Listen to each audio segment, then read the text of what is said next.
Olá! No Unesp Notícias de hoje, a gente fala sobre eleições com o professor da Unesp, o antropólogo Cláudio Bertoli. Em discussão, como os temas tabus costumam aparecer no discurso dos candidatos. E ainda nesta edição, Conselho do município de Bauru aponta problemas no projeto do viaduto da Avenida Comendador. Primavera é época de flores e de abelhas. A gente mostra que é possível se proteger delas e também preservá-las.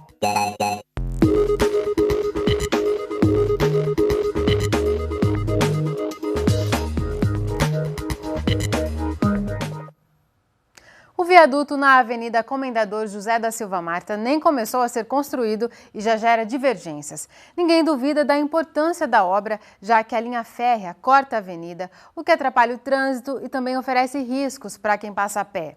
E a previsão é de que o tráfego de trens no local aumente ainda mais nos próximos anos. E nós já mostramos aqui no Unesp Notícias que a própria Prefeitura discorda de pontos do projeto, que é de responsabilidade do DENIT, o Departamento Nacional de Infraestrutura de Transportes. Agora, o Conselho do Município de Bauru também se posicionou. O órgão instituiu uma comissão técnica para avaliar a construção e foram levantados diversos questionamentos em relação a essa obra. De acordo com a proposta, será construído um muro de quase 500 metros de comprimento, com um túnel de 12 metros de altura para os trens.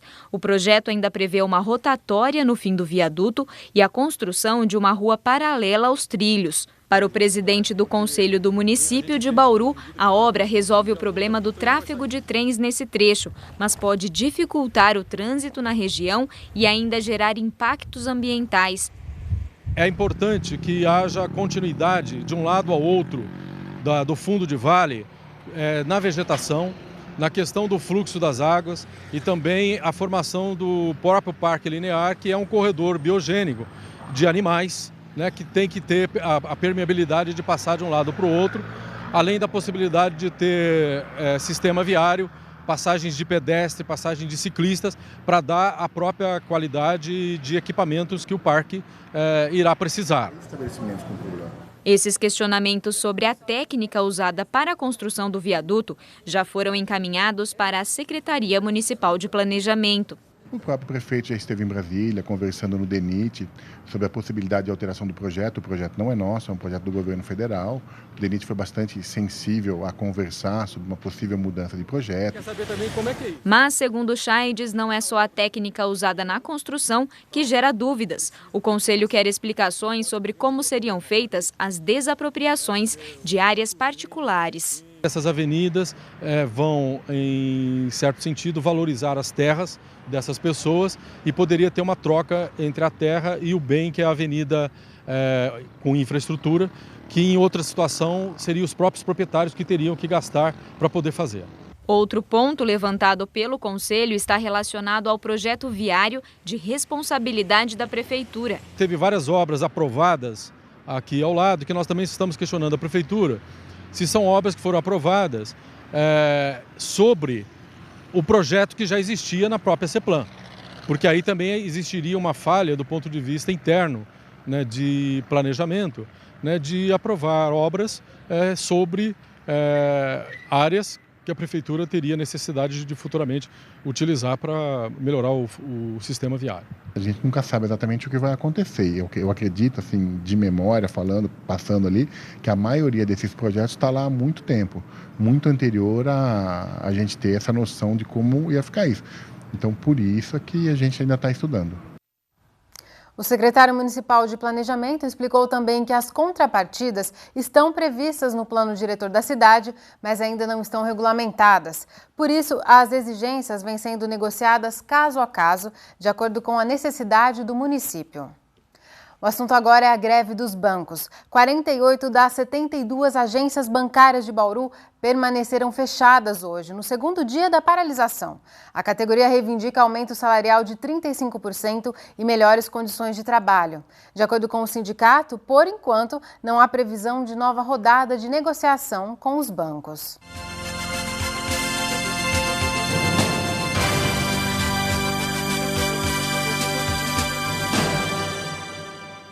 O senador da República, ele é um representante dos estados da federação. Ele tem uma competência também legislativa de proposição de legislação federal, né, de legislação de âmbito nacional. Além dessa função de legislador, também há a prerrogativa, aí a função do senador de ser também um fiscalizador dos atos do Poder Executivo Federal. A seguir, nosso assunto são as abelhas. Dentro de casa, elas são uma ameaça, mas na natureza são fundamentais como polinizadoras. Voltamos num instante só.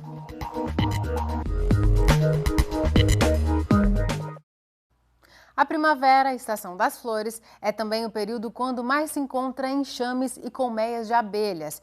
Isso é um perigo. No ano passado, foram quase 2.500 acidentes com abelhas em todo o estado de São Paulo. 75 casos só aqui em Bauru. E o que fazer quando as abelhas aparecem em casa? Para não correr riscos, é preciso recorrer a um especialista. Debaixo da caixa d'água, as abelhas entraram por este buraco e fizeram a colmeia lá dentro. Há 3 anos, os insetos assustam a família da Dona Maria. O problema maior é na cozinha, principalmente na hora das refeições. Era chinelado, um com chinelo para cá, outro com chinelo para lá. E era aquela gritaria na cozinha, parecia uma guerra.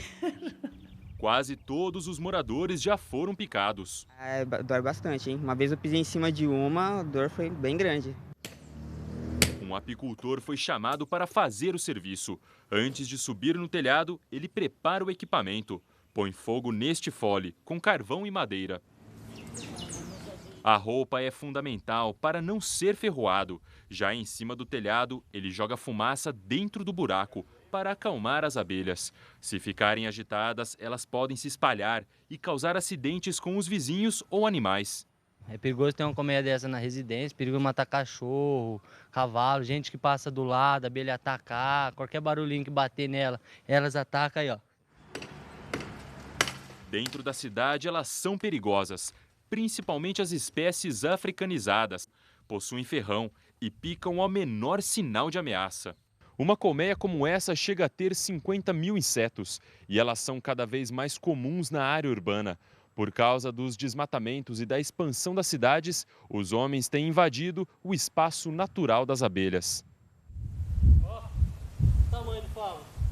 No ano passado, o Centro de Vigilância Epidemiológica de São Paulo registrou 2.500 acidentes com abelhas em todo o estado.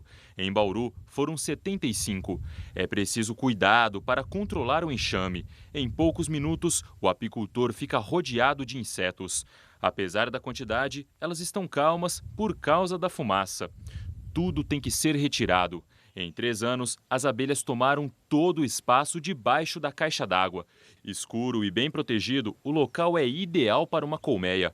Os favos com mel vão para o tambor branco. Já os favos secos, que as abelhas usam para se reproduzir, são colocados nesta caixa. Só será recolhida no dia seguinte. Por que você não tirou de lá hoje? Por causa que tem que entrar totalmente todas as abelhas lá dentro para poder retirar, levar ela embora, porque se deixar não tirar a rainha de dentro do local lá, elas continuam ali, daí não resolve o serviço, não resolve nada. Aqui na Unesp, em Bauru, os alunos de biologia contam com um laboratório para estudar as abelhas. São quase 30 colmeias, como esta aqui, mas só com espécies nativas. A principal diferença para as africanizadas é que estas aqui não possuem ferrão. Por isso, dá para chegar assim, tão perto delas. É que essa abelha Apis mellifera, ela é introduzida, há muito tempo pelos europeus, já com as caravelas no Brasil, e depois de um tempo elas foram modificadas geneticamente com um cruzamento entre essa abelha europeia e a abelha africana, que hoje a gente tem então a abelha africanizada, que é essa que está difundida no Brasil todo. Aqui, os alunos monitoram populações, pesquisam atividades de voo, nível de agressividade e até formas de polinização, a mais importante função das abelhas para a natureza. Se não existisse abelhas, não existiria a maior parte dos frutos, 80% dos frutos, legumes que a gente tem na nossa mesa hoje. Por isso, um especialista deve ser chamado para retirar a colmeia.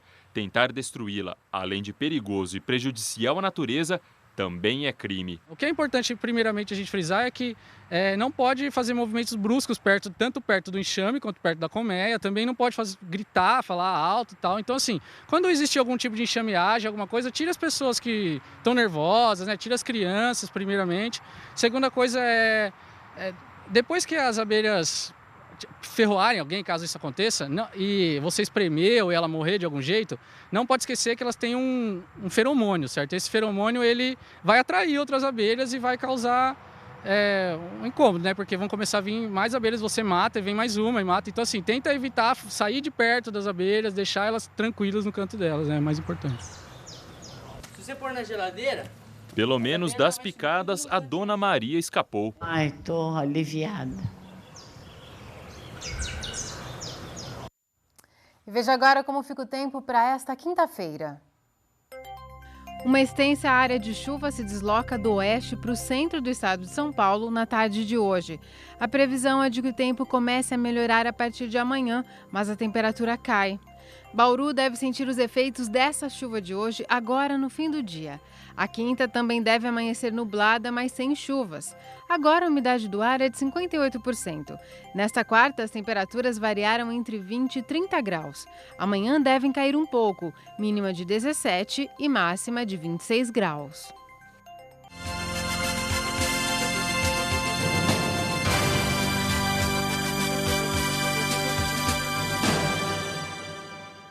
No dia da eleição, está proibido todo tipo de propaganda eleitoral. Obviamente, a pessoa pode votar com um broche ou com alguma manifestação silenciosa daquele partido ou do candidato ao qual ele apoia, mas não pode, inclusive, haver aglomeração de pessoas. Então, por exemplo, uma pessoa que vai votar com um broche de um determinado partido não pode se reunir ali na sessão eleitoral ou próximo com vários broches. E o mais importante em que todas as eleições é falado é a boca de urna. A boca de urna é crime e a pessoa vai ser presa pela polícia. Então, o que é a boca de urna? Distribuir os santinhos ou ficar com bandeira e falando para o eleitor, estimulando o eleitor antes da eleição a votar em determinado partido ou candidato. A boca de urna principalmente está vedada. Depois do intervalo, a gente conversa com o professor da Unesp, o antropólogo Cláudio Bertoli. Ele fala como temas tabus, como aborto, homofobia e drogas, costumam aparecer nas campanhas eleitorais. É daqui a pouco, continue com a gente.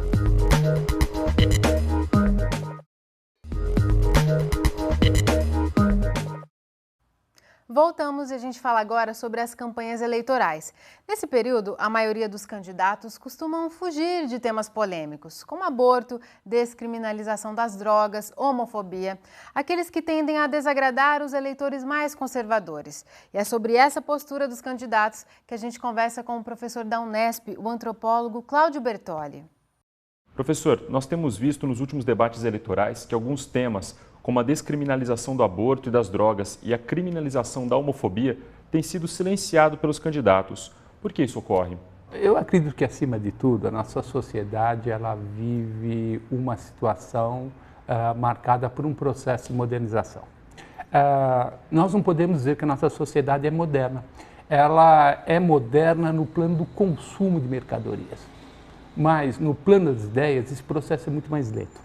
Então, o que nós temos? Nós temos um momento muito maior, por exemplo, do que aquele de 1985, com a abertura política, em que as pessoas, por um lado, elas têm uma determinada prática privada, mas publicamente você tem que se mostrar uma pessoa, vamos dizer, aceita socialmente, honrada. E nesse sentido, mesmo aquelas pessoas que na vida privada têm um comportamento, que já praticaram um aborto ou outras coisas, ela se vê obrigada, no plano público, a se mostrar conservadora, em nome da defesa da família, em nome da defesa moral. O que nós temos então? Nós temos uma sociedade que se expressa de uma maneira conservadora e nós temos um conjunto de candidatos que não têm planos partidários realmente definidos. Então, esses planos, essas falas, elas flutuam conforme as pesquisas públicas. E se essas pesquisas públicas se dizem contra o aborto, contra a legitimação de casamentos homossexuais, contra o uso de drogas, esses candidatos tendem a repetir.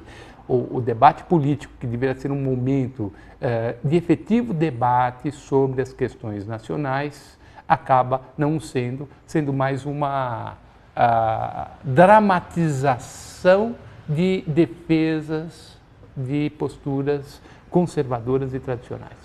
Esses temas têm o poder de derrubar uma candidatura? Dentro dessa perspectiva de que publicamente os indivíduos se mostram conservadores, sim. Nós podemos lembrar, por exemplo, na década de 80, foi na década de 80 ainda, quando o candidato a prefeito da cidade de São Paulo, Fernando Henrique Cardoso, alegou poucos dias antes do pleito que havia usado maconha, e isso repercutiu de uma maneira radical na queda da intenção de voto em relação a ele. Professor, apesar do Brasil ser visto lá fora como um país bastante liberal, por que ainda é tão difícil colocar esses temas em discussão? Existem algumas instituições conservadoras efetivamente no Brasil, como, por exemplo, a Igreja Católica e todas as suas ramificações. Nós somos um povo multirreligioso, mas ainda parece que é de bom tom falar eu sou católico. Católico, não só católico romano, mas católico em geral. Dizendo-nos católicos, nós acabamos incorporando nossa ideia de uma moral saudável, o que? Essas ideias que, acima de tudo, combatem diversidade sexual, o aborto e assim pela frente. E como esses temas acabam sendo candentes, como nós comentamos, pode levar um candidato a perder votos, nós observamos o que os candidatos silenciam.